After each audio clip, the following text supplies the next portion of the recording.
those ideas, it has paved the way for the future and for the campus as it is now. When the students completed the hunger strike after 6 days, we were so worried about them. As Stephen said, I worked at the Dean's office for the Letters in Science at that time, and I was the EOP liaison. And every day after work, I went home, I picked up my children from school, I fed them, we did homework, and then we packed them up in the car and we came back to campus. And I sat with them in front of Rock Hall every single day because I felt I needed to provide support for them. They needed to see that we cared, that what they were doing was important.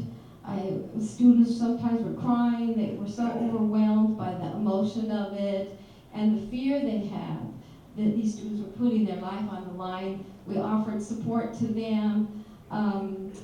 We negotiated some of the dialogue that was going on, and some of the people in the audience that were there to kind of give them a hard time as well. They needed everyone's support.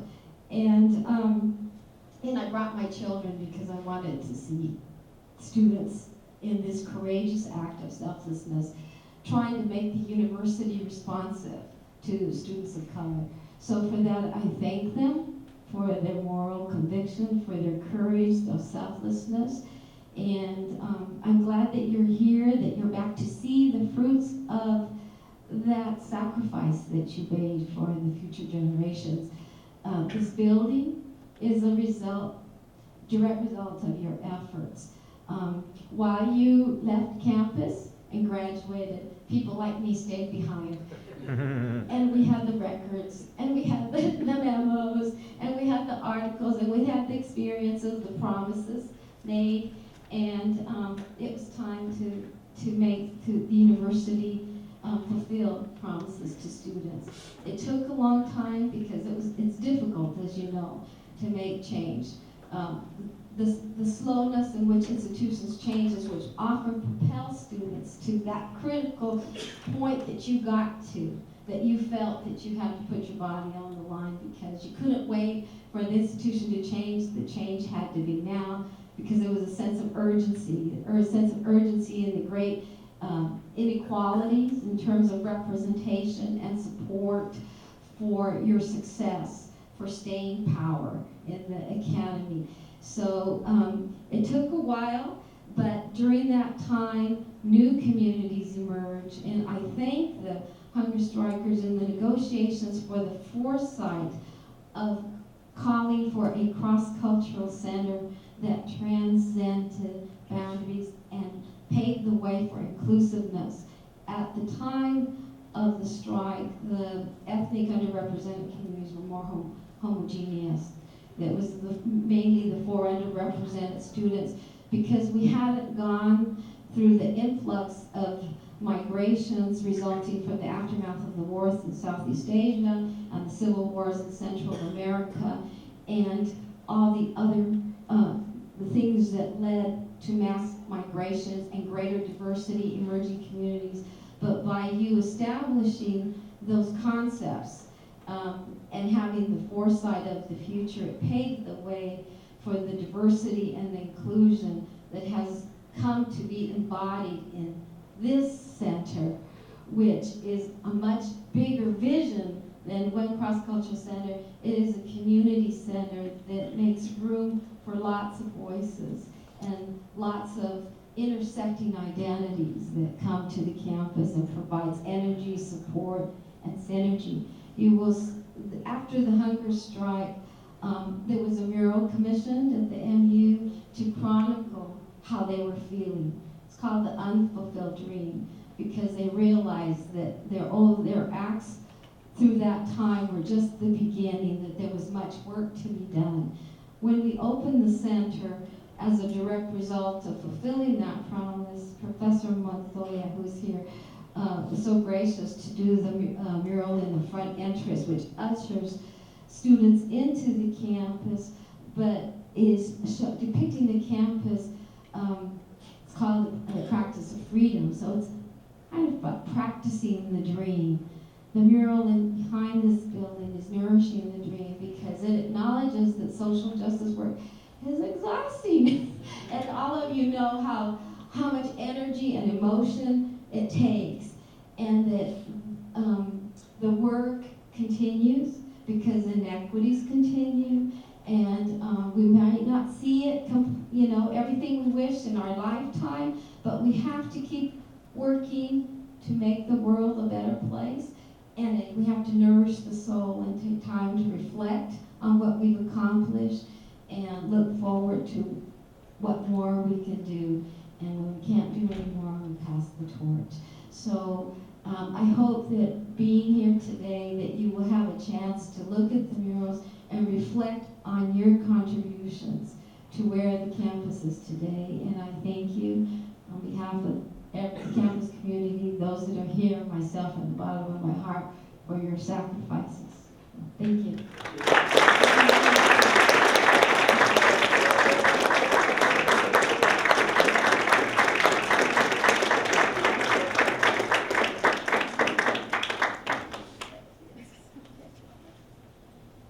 Thank you, Grisela. She can't get away from this place. She is in love with this place, so we thank you. We thank you for your service and your advocacy as well.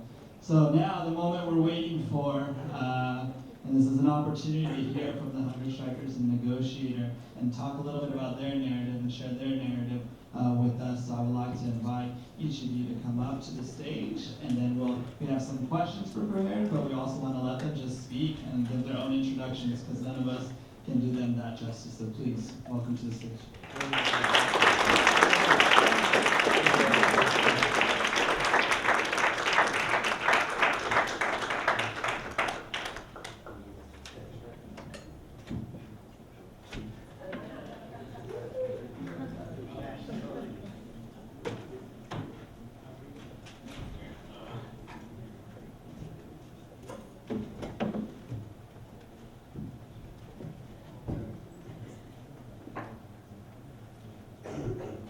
Thanks for staying.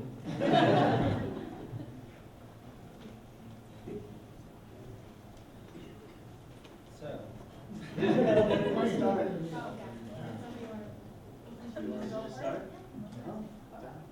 oh, let's introduce myself. So let's introduce. Go ahead.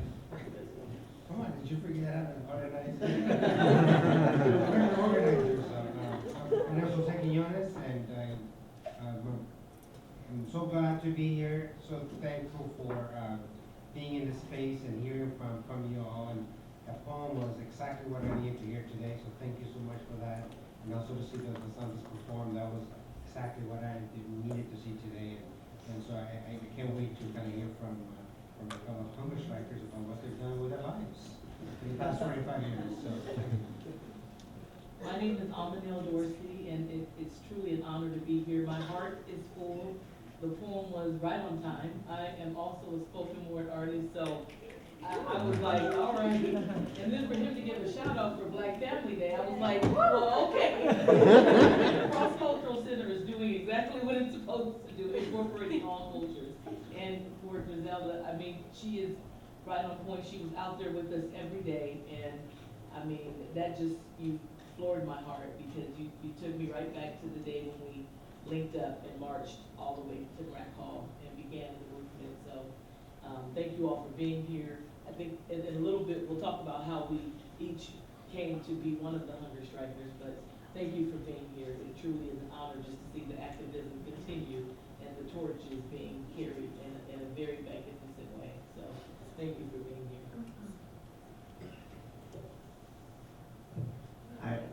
I don't need a mic. I don't need a mic. Hi, my name is Gopal, and I live in Oakland. I'm a parent. I have 2 kids. My daughter Ila Sophia is almost 11, and my son Cubby Samako Ryan is 8, and they're both their own revolutionaries and doing activism and organizing at school and at home, and engaged in direct action and civil disobedience. Both against the illegitimate authority represented by their parents, but also out in the streets against the illegitimate authority represented by the state, by the violence of the police against Black people every day in this country. against the violence of La Migra and ICE and the assault on our brothers and sisters who are here as undocumented members of our community and out in the streets for Palestine. And the path to our collective liberation will, as always, travel to a free Palestine. I'm still doing pretty much what I was doing then, so there's not a whole lot more to say. Hi, everyone. Okay.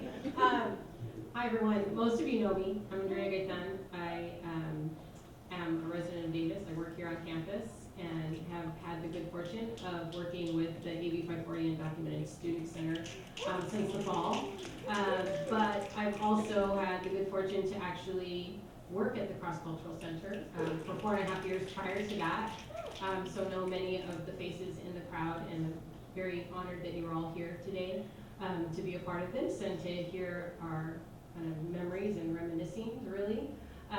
So I look forward to just kind of engaging in a conversation about everything.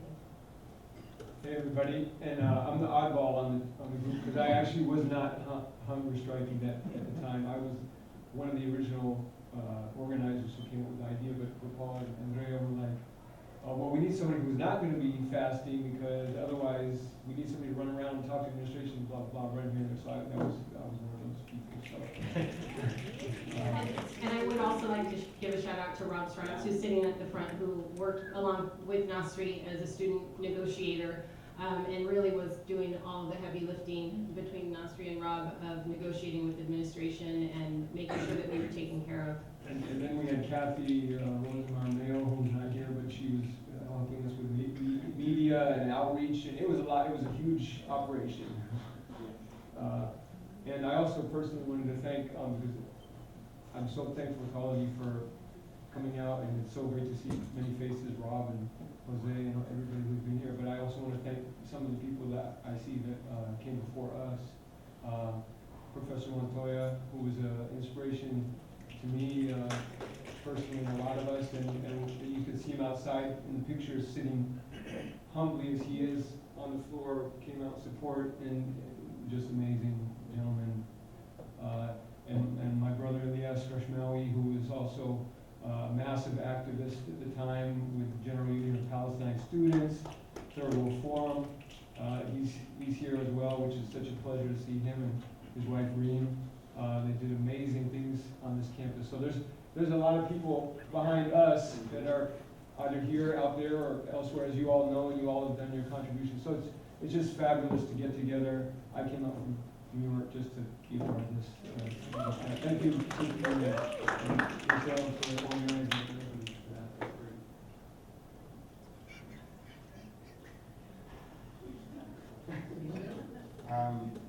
So we have a list of questions here, and let's see what we're going to answer.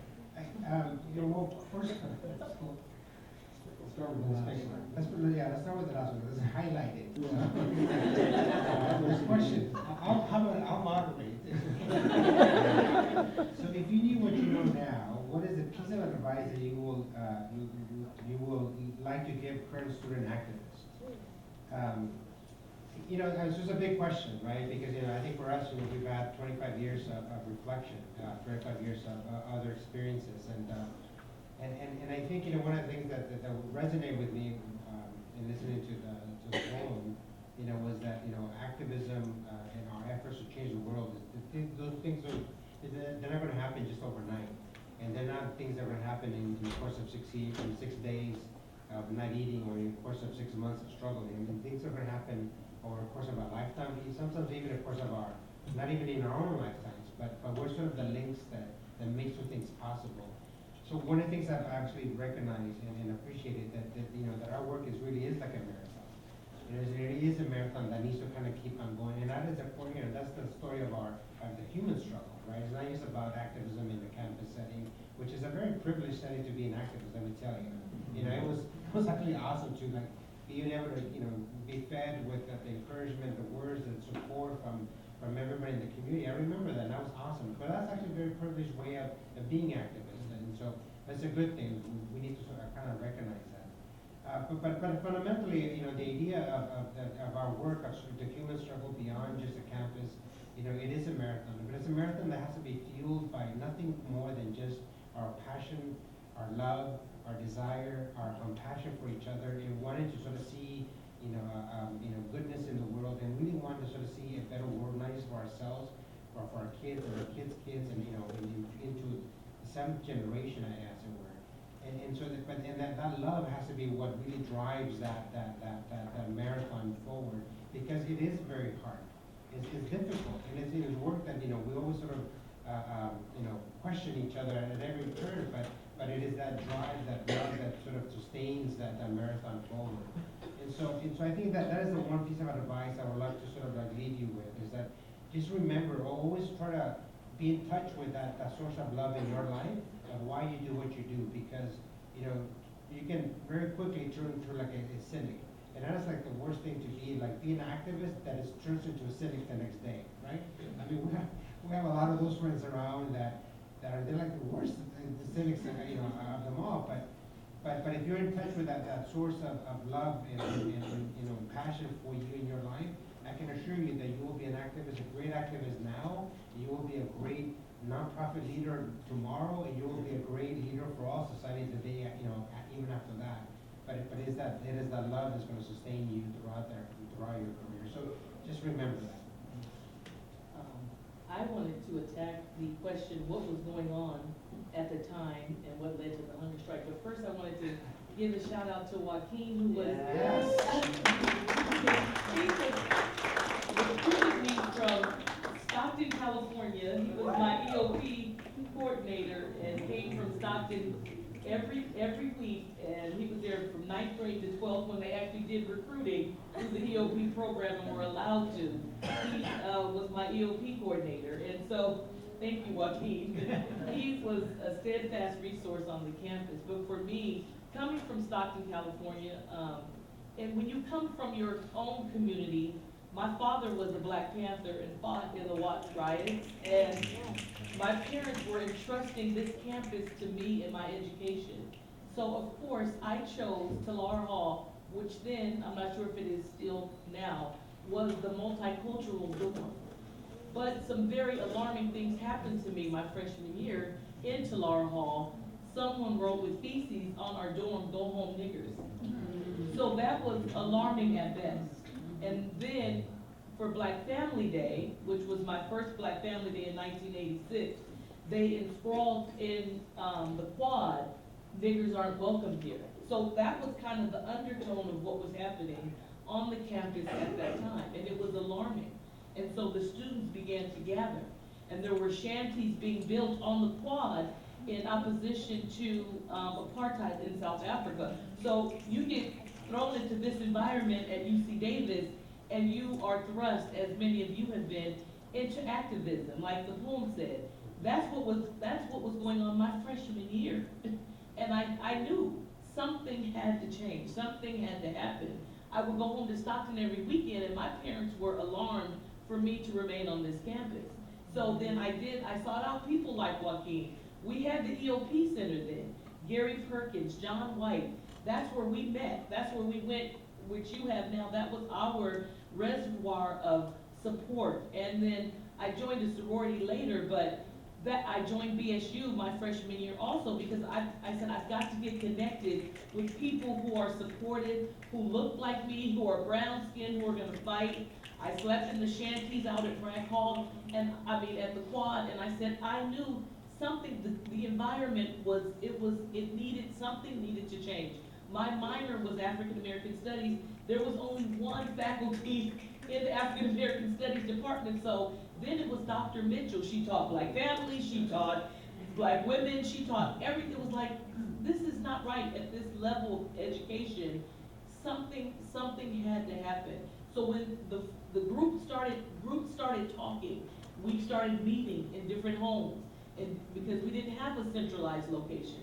And initially we were called CAUSE, which was Concerned and United Students for Equality. We made little posters, we hung them up, we're meeting at this date, and then it was surrounding the shanties. We had to do something to show solidarity. So that for me, that's where it started. my freshman year here, there was a climate of racial intolerance, and the environment had to change. I didn't know how it was gonna happen, but it was ripe for something significant to happen on this campus. So for me, that's what was going on at the time. I wanted to remain here. There were no hair care products for African American women. I mean, come on. I have all, yes, there's a little vanity there. There was no churches either for African Americans. So those were some things like, you leave your community of safety, your home, then you're thrust into this institution of higher learning. But as many of you have said in the poem, what you're learning is it's in the community. It's different, and so then your voice becomes a tool. So that's how, when they called for a group to come together, and I was with Black Students United, I had also pledged Delta Sigma Theta, and so that community nurtured me, and they said, you're the person we're selecting to go forward and represent our groups. So that's how I became involved at that time with the hunger strike. So that was, for me, that was what was going on at the time. I just want to say, I have to leave. I'm really, really sorry. This burdens me to have to do this, but I want to thank you guys for coming and joining us, and Jose, Manalo, Paul, Andrea, Nasri, thank you guys so much, and it was good to see you guys. Thank you.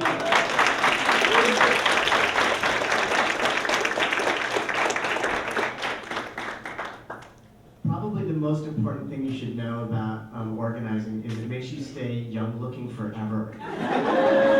Like, nobody has changed at all. Malakias just walked out there, he looks exactly the same. Like, Grisel, everybody, nobody has aged a day. It's amazing. It really is quite spectacular. I would have done more if I knew that was. There's more changes in terms of architecture, building. Exactly. There's a lot more changed around. I really appreciate that, that was really, I love like we construct stories about what, it's really good to have to hear, to be reminded of that. I want to say a little bit about what was happening also in Bridget to that last question, because when we were looking at the stuff in the back, the timeline, there are a couple things that aren't on there that I think are missing. One is right after the success of the hunger strike and all of the organizing that led up to it, two things happened in the next year. Within a year, both of which were extremely influential for the rest of time, and in particular the experience of folks on campus today. One was, it was basically the first time the University of California Regents did a major fee increase, which essentially started becoming tuition. And Jose is here, and a bunch of us who were part of an action that, to shut down the Regents meeting, which took place on this campus at Freeborn Hall, and a few of us got popped at the time, but more importantly, if I knew then what I know now, I would have thrown a hell of a lot more of my life into the fight against the privatization of this institution in the University of California, because the violence, the economic violence against communities of color that is represented by the exclusion through debt and the privatization of this university and the University of California as a whole is, I think, probably one of the biggest battles we should have waged back then that we are now suffering under. The debt that you all are straddled with as students is unforgivable. It is an infringement upon your future labor. Debt is the right for other people to decide what happens with your work, the benefits of your work, and that's just wrong. So we say that education is a right, and then we straddle you with obscene amounts of debt. All the while, new buildings are getting built. That public-private partnership, which means that patents are more important to this institution than the students. That spinning off little businesses and ventures, that technology and all of that ends up being more important than the pursuit of inquiry. Academic freedom just means, right? Patents are more important than papers these days. So you just want to get a patent so you can make some money, and the university gets its little cut. They've become a developer, which is why 3 years ago I participated in and continue to participate in the stopping of the development of agricultural land by UC Berkeley at the Gill Tract in Albany. It's because they want to take resources that are ours, that should be used for the benefit of education, for the benefit of the students, and they want to privatize it and develop on it and make money off of it. And that's just wrong. And it is the responsibility of the administrators in this room to stand up for the students and support the fight against debt. And the second thing that happened at that time that I think is really important for now was the first Iraq War, the Gulf War, when a president named Bush invaded a country called Iraq that had a leader called Saddam Hussein, and oh wait, that happened twice. And that was the first time I'd ever heard the expression "no blood for oil." And at that time, even when I heard it, I knew it was right, and I also knew there was something else. That actually we should not say no blood for oil, we should say no blood or oil, because where there's oil, there will always be bloodshed. And that is now a defining feature of the times we live in.